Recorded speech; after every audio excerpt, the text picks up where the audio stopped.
তো প্রিয় শিক্ষার্থীরা, আজকে আমরা সমাধান করব চতুর্থ শ্রেণীর বাংলা পাঠ হচ্ছে 17। ঠিক আছে, এই যে 17 হচ্ছে একটা কবিতা। এই যে দেখো, কবিতার নাম হচ্ছে লিচু চোর, পাঠ 17। তো পাঠ 17তে যা যা আছে সব কিছু এই ভিডিওতে সমাধান করব। এই যে দেখো, এখানে শব্দের অর্থ উত্তরও দেওয়া আছে।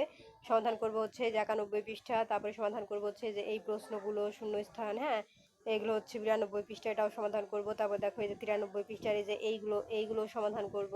তো 93 পৃষ্ঠার পরে পাঠ 18। তো পাঠ 18 ভিডিও আমি আর একটা শুরু করব, কারণ হচ্ছে এক ভিডিওতে তো দুইটা পাঠের সমাধান করলে কেমন হয়ে যায়। তো আমি এক একটা পাঠ এক একটা ভিডিওতে সমাধান করি, এটা তোমরা যারা আমার ক্লাস দেখো তারা জানো। তো চলো আমরা প্রথম থেকে শুরু করি। আর এই যে দেখো, এখানে শব্দের অর্থ আছে, উত্তরও দেওয়া আছে প্রত্যেকটা। তো আমরা এখন এই 1 নাম্বার থেকে শুরু করবো, এবং শুরু করার আগে বলে রাখি চ্যানেলটি সাবস্ক্রাইব করে দিতে, কারণ আমি সাবস্ক্রাইব করলে কিন্তু আমি ভিডিও আপলোড করলে অটোমেটিক তোমাদের ফোনে ভিডিওগুলো পৌঁছে যাবে। তো দেখো, এখানে 1 নম্বরে বলেছে কবিতা থেকে মিল শব্দ খুঁজে বের করি। মানে কবিতায় আমাদের যতগুলো শব্দ আছে তার ভিতর থেকে মিল কিছু শব্দ আমরা বের করে এর মধ্যে লিখবো। তো চলো উত্তরই দেখে নেই। তো প্রিয় শিক্ষার্থীরা, এই যে দেখো উত্তর আরো আছে। এই দেখো হাবুদের, হ্যাঁ এগুলো কিন্তু সব কবিতা থেকে আছে। এই যে হাবুদের হবে কি বাবুদের। তারপরে তাল পুকুরে হবে কি ডাল পুকুরে। তারা হবে দ্বারা।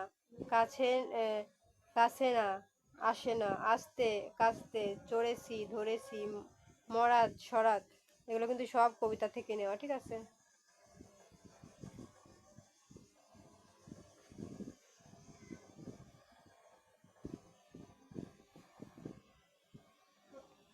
তারপর দেখো আছে এই যে ঘাড়েই, আরেই, নস্যার, দুধচার, ঘুষি, ঠুসি, থাপ্পড়, কাপড়, দেয়াল, শেয়ার, কোথা, হোতা, ওঠা, সোতা, কাবার, সাবার, বলে, গলে, ঘুরে, ধরে।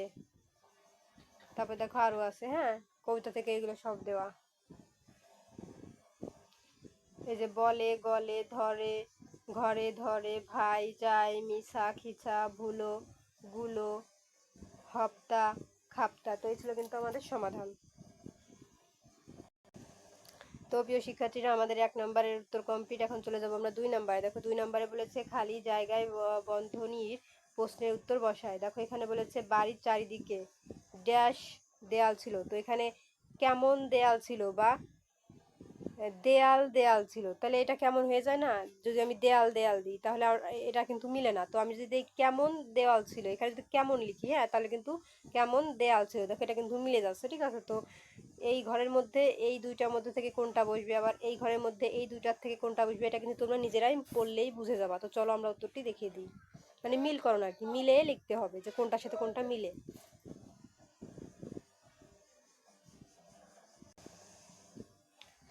তো প্রিয় শিক্ষার্থীরা, এই যে দেখো উত্তর আমরা কিন্তু মিল করে লিখে দিয়েছি। ঠিক আছে, ওই দুইখানে লেখা ছিল কেমন দেওয়াল ছিল, ঠিক আছে আমরা কিন্তু মিল করে লিখেছি। এই দেখো বাড়ির চারিদিকে উঁচু দেওয়াল ছিল, এই উঁচু লিখলে কিন্তু আমাদের মিলে যাচ্ছে, তাহলে এখানে উঁচু লিখবো। তবে খ নাম্বার, এই যে সে একটা ড্যাশ লাঠি নিয়ে তাড়া করলো, তাহলে কি হবে, যে বড় লাঠি নিয়ে, তাহলে এটা কিন্তু মিলে যাচ্ছে, আমরা এখানে বড় লিখি। ঠিক আছে, দেখো এখানে গ নাম্বার দেয়ালে মধুর সুরে গান গায়। ঠিক আছে, ঘ নাম্বার এমন নচ্ছার লোক আর দেখিনি বাবা। মানে এই যে মাঝে যেগুলো কালো কালি দিয়ে লেখা, এগুলো কিন্তু উত্তর হবে। ঠিক আছে, তারপর দেখো ম নাম্বারে উত্তর হবে যে ছোট বাটিতে তরকারি রাখো। তবে চ নাম্বারে উত্তর হবে যে গাছের সবুজ পাতায় আলো এসে পড়েছে। তো এই যে যেগুলো লাল দাগ দেওয়া, হ্যাঁ এগুলো হবে উত্তর। তো এই ছিল কিন্তু আমাদের সমাধান।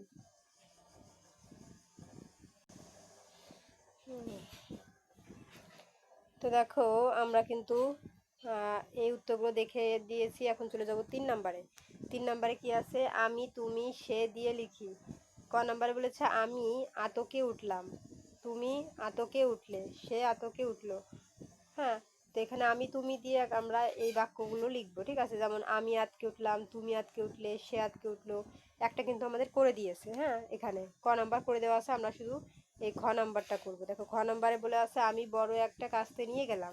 এখন এই আমি বড় একটা কাস্তে নিয়ে গেলাম, এইটা দিয়ে আমরা আমি দিয়ে তুমি দিয়ে এরকম ভাবে লিখবে, যে উপরে একটা করে দিয়েছে এরকম ভাবে আমি তুমি দিয়ে লিখবে। তো চলো উত্তরটি দেখে নিই।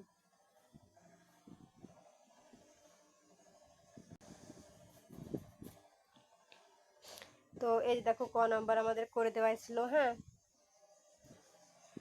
আর আমরা খ থেকে করেছি, এই দেখো আমি বড় একটা কাস্তে নিয়ে গেলাম। ওই যে উপরে প্রশ্নে বলেছিল যে আমি তুমি দিয়ে এগুলো লিখতে হবে। তো যা লেখা আছে তাই লিখবো, শুধু তার আগে আমরা আমিটা দেবো তুমিটা দেবো, শুধু এতটুকুই পার্থক্য, আর সেটা দেবো। এই যে তুমি বড় একটা কাস্তে নিয়ে গেলে, দেখো লেখা কিন্তু একই আছে, শুধু আমি তুমি আর সে, এই তিনটা জিনিস আগে যোগ করবো, তাহলেই হয়ে গেল, একদম সহজ। সে বড় একটা কাস্তে নিয়ে গেল, দেখো সব লেখা একই, শুধু আমি তুমি আর সেটা পার্থক্য প্রথম লাইনে।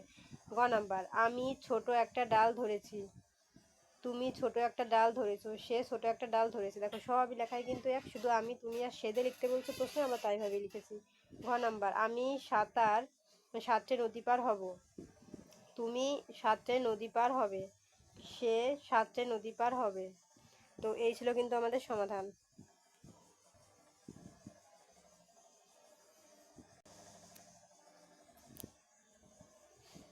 তো দেখো প্রিয় শিক্ষার্থীরা, আমাদের এইগুলো কমপ্লিট ঘ নাম্বার পর্যন্ত। এখন আমরা চলে যাব 4 নাম্বারে। দেখো 4 নাম্বারে আমাদের কি বলেছে, প্রশ্নের উত্তর বলিও লিখি। ক নাম্বারে বলেছে লিচু গাছটি কোথায়। তো এরকম নাম্বার পর্যন্ত প্রশ্ন আছে, চলো পড়িও উত্তর দেখি। এই দেখো প্রশ্ন, লিচু গাছটি কোথায়, উত্তর হবে লিচু গাছটি পুকুরের কাছে। খ নাম্বার, লিচু পাড়তে গিয়ে মালির ঘাড়ে পড়তে হলো কেন। উত্তর লিখেছি, যখন লিচু চোর কাস্তে নিয়ে গাছে চড়ে ছোট একটি ডাল ধরে, তখনই হঠাৎ করে ছোট ডালটি সরার জোরে ভেঙে পড়ে। গাছের আড়ালেই ছিল মালি, তাই ডালটির সাথে সাথে লিচু চোরকে মালির ঘাড়ে পড়তে হলো। তো এই ছিল আমাদের ক আর ক্ষয়ের সমাধান।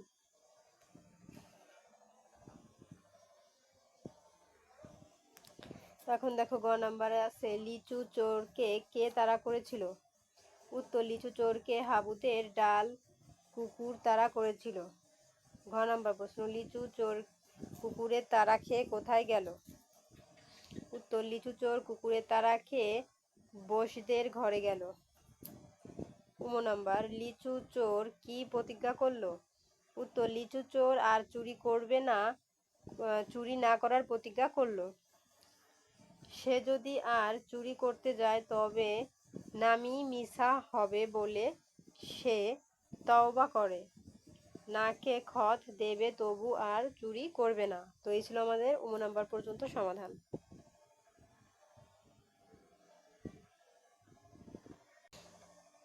তো দেখো প্রিয় শিক্ষার্থীরা, আমাদের 4 নম্বরের প্রশ্ন কমপ্লিট। এখন আমরা চলে যাব 5 নাম্বার। এখানে বলেছে খালি জায়গায় শব্দ বসাও। তো দেখো ক নাম্বারে আমাদের কি আছে,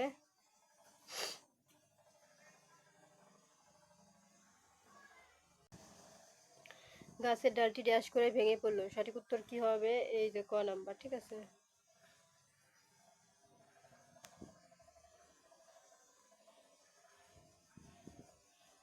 ক নাম্বার, তবে দেখো খ নাম্বারে বলেছে সে উপর থেকে ড্যাশ করে পুকুরের পিছলে পড়লো।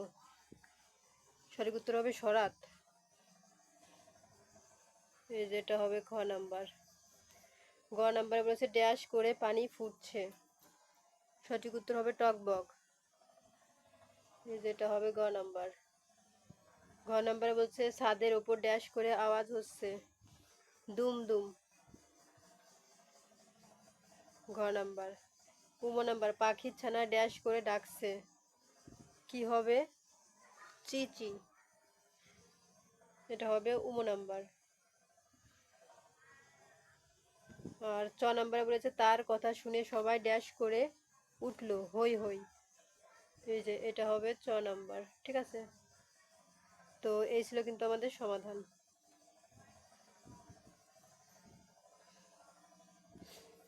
এই যে এটা হবে আমাদের চ নাম্বার, ঠিক আছে। আর বাকিগুলো তো দেখাইলামই। তো এখন চলে যাব 6 নাম্বারে। দেখো 6 নাম্বারে আমাদের বলেছে লিচু চোর কবিতাটি আবৃত্তি করি। তো ওই কবিতাটি আমাদের উপরেই আছে লেখা, তোমরা দেখে দেখে আবৃত্তি করে নাও। তো এই ছিল আজকের মতন আমাদের সমাধান। আর পরবর্তীতে হচ্ছে এই 18 পার্ট এর সমাধান দেখার জন্য অবশ্যই সাবস্ক্রাইব মাই চ্যানেল।